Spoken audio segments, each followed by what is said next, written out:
ಹಾಕುವಂಥ ಕೆಲಸವನ್ನು ಮಾಡಬೇಕಾಗಿದೆ. ಯಾಕಂದ್ರೆ ಕೃಷ್ಣೆಯ ನೀರನ್ನು ಸಂಪೂರ್ಣವಾಗಿ ಉಪಯೋಗ ಮಾಡಿಕೊಳ್ಳುವಂಥ ಕೆಲಸ ನಮ್ಮದು ಇವತ್ತು ಅನಿವಾರ್ಯ ಅದ.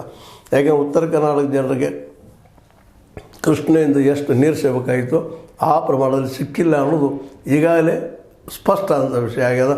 ಈ ಎಲ್ಲ ದಿಶೆಯಲ್ಲೇ ರಾಜ್ಯ ಸರ್ಕಾರದಿಂದ ಇನ್ನಷ್ಟು ಕಾಳಜಿ ವಹಿಸಿ ಮುತುವರ್ಜಿ ವಹಿಸಿ ಈ 524.25 ಮೀಟರ್ ಹೆಚ್ಚು ಮಾಡುವಂಥ ಕೆಲಸವನ್ನು ಮಾಡಿದರೆ ನಿಶ್ಚಿತವಾಗಿ ಕರ್ನಾಟಕಕ್ಕೂ ಸಹಾಯ ಆಗ್ತದೆ ಮತ್ತು ನಮಗೆ ವಿದ್ಯುತ್ ಉತ್ಪಾದನೆ ಆಗ್ತದೆ. ಎಕ್ಸಸ್ ನೀರಿಂದ ಹರಿದು ಹೋಗಿ ಹೋಗ್ತಿರ್ತದೆ, ಅದರಲ್ಲಿ ಎರಡು ಮಾತಿಲ್ಲ.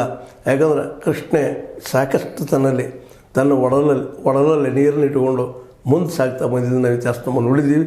ಈಗಾದರೂ ಇದನ್ನು ಆದಷ್ಟು ಅದು ಜಲ್ದಿ ಮಾಡಿಕೊಟ್ರೆ ಭಾಳ ಒಳ್ಳೆಯದಾಗ್ತದೆ ಅಂತ ಹೇಳ್ತಾ, ಇದು ಈಗಿನ ಸ್ಥಿತಿ. ನಾಳೆ ಏನಾಗ್ತದೆ ನೋಡೋಣ. ಆದರೂ ಸಿದ್ದರಾಮಯ್ಯನವರು ಹಿಂದಿನ ಮುಖ್ಯಮಂತ್ರಿಗಳಿಗಿಂತಲೂ ಅಥವಾ ಹಿಂದಿನ ಸರ್ಕಾರಗಳಿಗಿಂತಲೂ ಒಂದಿಷ್ಟು ಮುತುವರ್ಜಿ ಹೆಚ್ಚು ವಹಿಸ್ತಾ ಇದ್ದಾರೆ ಅನ್ನೋದು ಇನ್ನೂ ಸ್ವಲ್ಪ ಅನ್ನಿಸ್ತದೆ. ನೋಡೋಣ ಏನಾಗ್ತದೆ.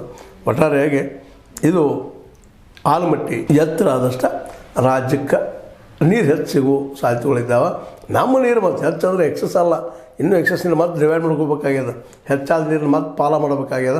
ಅದು ಯಾವಾಗ ಆಗ್ತದೋ ಗೊತ್ತಿಲ್ಲ, ಇದೇ ಮುಗಿತಾ ಇಲ್ಲ, ಇನ್ನು ಅದು ಯಾವಾಗ ಆಗ್ಬೋದು ಅಂತ ಚಿಂತೆನೂ ಎಲ್ಲರದಾಗಿದೆ ಅಂತ ಹೇಳ್ತಾ, ಕೃಷ್ಣೆಗೆ ಅದು ಕರ್ನಾಟಕಕ್ಕೆ ಮುಕ್ತಿ ಅವಶ್ಯಕತೆ ಅದ ಅನ್ನೋದು ಕೇಂದ್ರದ ಕೈಲದ. ಮತ್ತು ಜೊತೆಗೆ ನೆರೆಹೊರೆಯ ರಾಜ್ಯ ವಸತಿ ಇದರ ಬಗ್ಗೆ ಇನ್ನಷ್ಟು ಮುತುವರ್ಜಿ ವಹಿಸಿ ಕೇವಲ ತಮ್ಮದನ್ನು ನೋಡಲಾರದ ಎಲ್ಲರೂ ಉಳಿಯುವಂಥ ಕೆಲಸ ಮಾಡಿದರೆ ಭಾಳ ಯೋಗ್ಯ ಅಂತೇಳಿ ಮಾತು ಮುಗಿಸ್ತಾ ಇದ್ದೀನಿ. ನಿಮ್ಮ ಲೈಕ್ ಆಗಿರ್ಬೋದು, ಲೈಕ್ ಮಾಡಿ, ಶೇರ್ ಮಾಡಿ, ಕಮೆಂಟ್ ಮಾಡಿ, ಜೊತೆಗೆ ಸಬ್ಸ್ಕ್ರೈಬ್ ಆಗೋದು ನಿಲ್ಲಿಸಿ ಹೋಗ್ಬೇಡ್ರಿ. H16 ನ್ಯೂಸ್ ಅರ್ಥಾತ್ ಹೇ ಸೀತಾರಾಮನ್ ಸತ್ಯದ ಕೈಗೊಂಡು ವಂದನೆಗಳು.